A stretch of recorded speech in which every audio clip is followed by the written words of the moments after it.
Hi, these comments are for DE. This is Michael from BetterTOEFLScores.com. I'm listening to a speaking practice test that you sent me yesterday. According to the IBT Independent Speaking rubrics, I'm going to give you a specific score along with some suggestions. You're answering the topic, what do you think's better, studying alone or studying with a group? Okay, here we go. So let's listen to your response here. Well, I would rather study with a group of friends than alone. Let me go back to what you just said. You're kind of slurring your words there. Well, I would rather study with a group of friends. I think you're saying I prefer. So that word prefer, you need to pronounce the P and the F Than more alone. clearly. I feel this way for two reasons. Again, I feel this way for two reasons, right? Check this out. So I think you can do without using that. Watch this. Feel this way.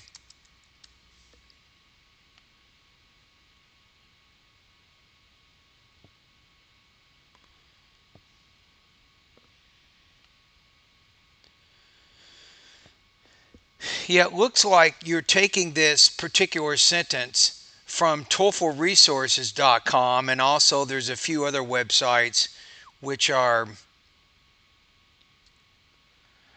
uh, other ways of saying it, but I wouldn't do it. It's a sentence that I hear a lot. It's very short, it's simple, the vocabulary is basic. Um, I would get rid of it. So you need a more specific thesis. So to help you with that, if you go over to my TOEFL blog, I'm going to type in the keywords TOEFL thesis statements, right? And you can take a look at some examples here. I actually have a good, you click on this link here, and what you want to do is avoid using these types of I feel this way for two reasons. I will develop these ideas, blah, blah, blah. Don't use any of these sentences, which are overused type thesis statements, and then follow the general tips and guidelines for framing thesis statements on this web page. That would be my suggestion based on that. Okay, let's keep going. The first one is that sharing knowledge is easy and you can cover a vast topic efficiently with a group of friends. For example, when I was No, be careful about using the you point of view. I do not recommend that second person point of view in either independent speaking or independent writing for that matter. It's usually better, therefore, to use the first or third person point of view to explain things from either your own experience or from the experience of people you know. I think that's going to be a stronger way to approach this type of speaking task. studying my undergraduate degree at PUCP, my friends and I got a big Now, this is good. You're now giving a specific example for your own experience. That's what you want to do.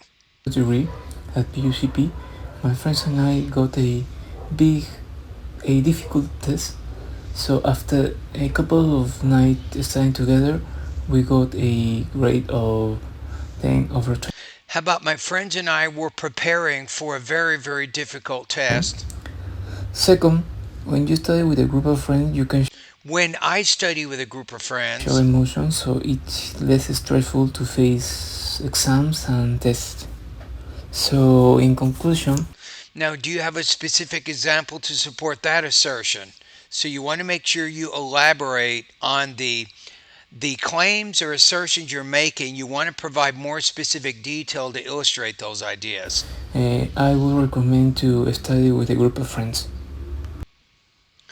All right, so let's take a look. Let me listen to it one more time. I'm not going to stop it this time. Then I'll give you a score. Well, I would rather study with a group of friends than alone. I feel this way for two reasons. The first one is that sharing knowledge is easy and you can cover a vast topic efficiently with a group of friends. For example, when I was studying my undergraduate degree at PUCP, my friends and I got a difficult test. So after a couple of nights studying together, we got a grade of 10 over 10. Second, when you study with a group of friends, you can share emotions, so it's less stressful to face exams and tests. So, in conclusion, I would recommend to study with a group of friends. Well, All right, perfect. So let's take a look at it. So I'm thinking you're in the 2 area here. I'm going to say maybe about 2.5 out of 4. I'm going to put you at 17 to 18 points out of 30. So when I'm looking at the rubrics here,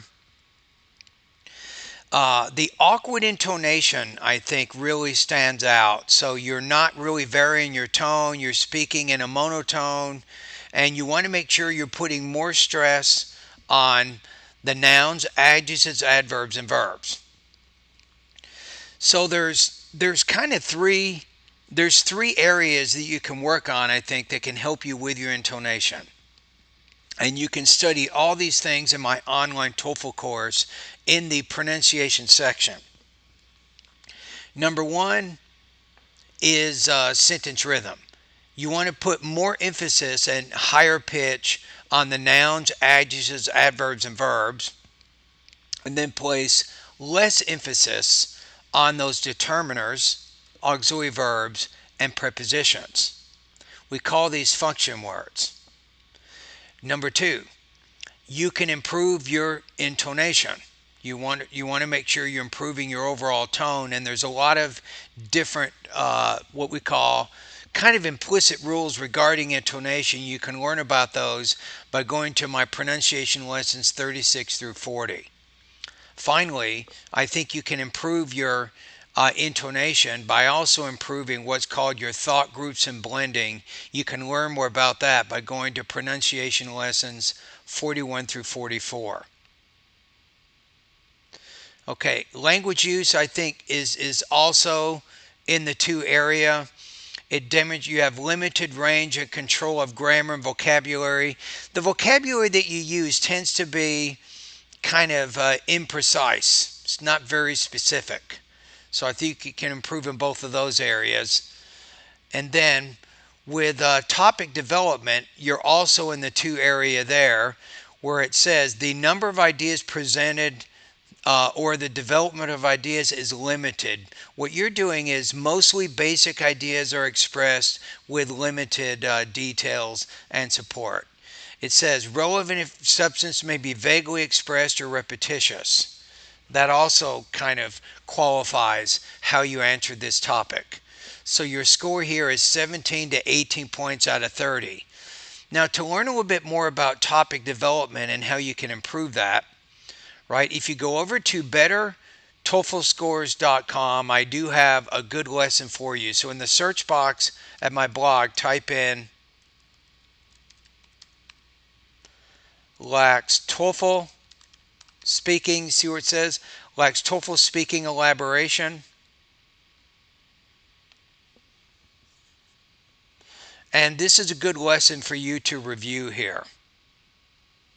I would really go through this lesson a lot where it says details create the big picture. You need to really understand how to be more specific with the details you're using.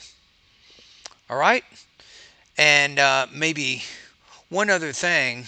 Over at my website, I know that you remember my 7-step system, right?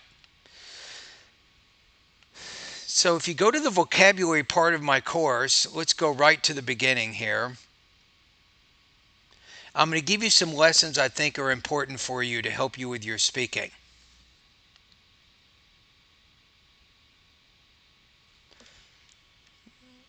Okay, here's the vocabulary section. Step 1, supersize your vocabulary. Okay, I think vocabulary lesson number 3, vocabulary ebook of 200 basic words, I think that's a good start, is to work on learning those words in that first lesson. Once you feel you've mastered those words, then you can go to lesson number 4, which is another academic list of 500 words. You can practice all the quizzes and the final exam for those words. Then you can practice lesson 5, vocabulary list of another 500 words.